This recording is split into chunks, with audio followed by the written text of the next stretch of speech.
Le réseau transatlantique sur l'Europe politique présente la saga CETA, quel impact sur l'Union européenne? En 2016, le Canada et l'Union européenne signent un accord de libre-échange, le CETA, afin de renforcer leurs liens commerciaux et financiers. Le projet essuie des critiques d'ONG, de la société civile et de gouvernements locaux, dont celui de la Wallonie.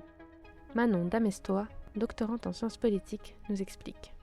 Alors, le sujet que j'ai choisi aujourd'hui, c'est les négociations du CETA, donc l'accord de libre-échange entre l'Union européenne et le Canada, et d'étudier un peu l'impact de la politisation de cet accord sur le régime politique européen et la politique commerciale. Alors, comme on le sait tous, l'Union européenne s'est peu à peu construite par le marché, a profité longuement d'un consensus permissif, puis d'une sorte d'européanisation rampante qui lui a permis d'obtenir davantage de compétences et donc lui a permis de poursuivre son intégration économique de manière relativement tranquille ou en tout cas sans résistance jusqu'à il y a peu. En ce sens, la politique commerciale commune que j'étudie est assez significative ou symbolique d'une politique très distante, d'une politique froide et technique qui, jusqu'à il y a peu, a très peu intéressé en fait les citoyens européens. Sauf que en 2019, finalement, lorsque l'Union européenne acquiert de nouvelles compétences commerciales grâce au traité de Lisbonne sur les investissements, elle décide de lancer de nouvelles négociations, un nouveau type d'accord de libre-échange qui s'appelleront plus tard, qu'on appellera rapidement des accords de nouvelle génération, dans ce sens où ils sont plus intégrés, ils sont plus approfondis, ils vont plus loin encore que les précédents accords. Et le premier de ces accords a été finalement l'accord avec le Canada, lancé en 2019. Et donc, ça va être finalement l'accord le plus contesté, mais essentiellement aussi parce que c'était le premier. Énormément de travaux de recherche s'intéressent depuis 5 ans à cette politisation assez exceptionnelle qu'il y a eu autour du CETA.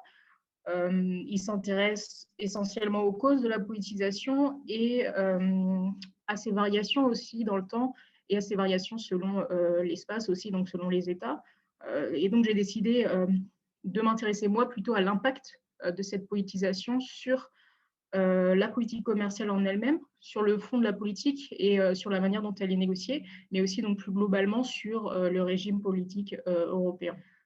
Eh ben, finalement, la première réaction en fait, des institutions, ça a été de voir dans cette politisation une menace et un risque de la politisation pour l'Union européenne, pour à la fois l'intégration européenne et pour l'efficacité et la crédibilité de l'Union européenne en tant que partenaire commercial efficace. Et notamment du fait de cette politisation au travers de l'implication des parlements nationaux. Alors, du coup, face à cette menace, perçue comme telle en tout cas par la Commission européenne essentiellement, la réponse a été assez claire. Première chose, il n'y a eu que des adaptations à la marge de la politique commerciale, comme à chaque fois qu'elle est menacée, qu'on la menace, sa légitimité est mise en cause. Souvent, la réaction est de deux choses. Renforcer le pouvoir du Parlement européen, ce qui a été fait encore une fois sur la politique commerciale. Et deuxième chose, renforcer et développer ses outils de participation, notamment la transparence et l'information, des groupes d'experts qui ont été créés sur la politique commerciale, etc. Et donc, ces petits ajustements ont pu être vus comme le fruit de la politisation, mais on l'interprète, nous, davantage comme une continuité, finalement, dans le soutien de la Commission, approuvée aussi par le Conseil, à une union assez technocratique qui se doit d'être efficace. Même si cette approche a, selon nous, des limites, il y a beaucoup de travaux qui ont montré l'échec de la parlementarisation pour répondre aux déficits démocratiques. Et aussi, les outils participatifs qui sont développés sont des outils finalement assez techno, qui sont davantage en direction des ONG ou de la société civile organisée, qui a déjà un pied à Bruxelles. Et pour finir, la dernière réaction qui est encore plus parlante en fait des institutions a été de choisir de diviser les accords nouvelle génération en deux parties. Une partie commerce, libre-échange et une partie accord d'investissement pour faire en sorte que finalement les parlements nationaux n'aient pas à s'exprimer sur la partie commerciale et donc de contourner la politisation de ces accords.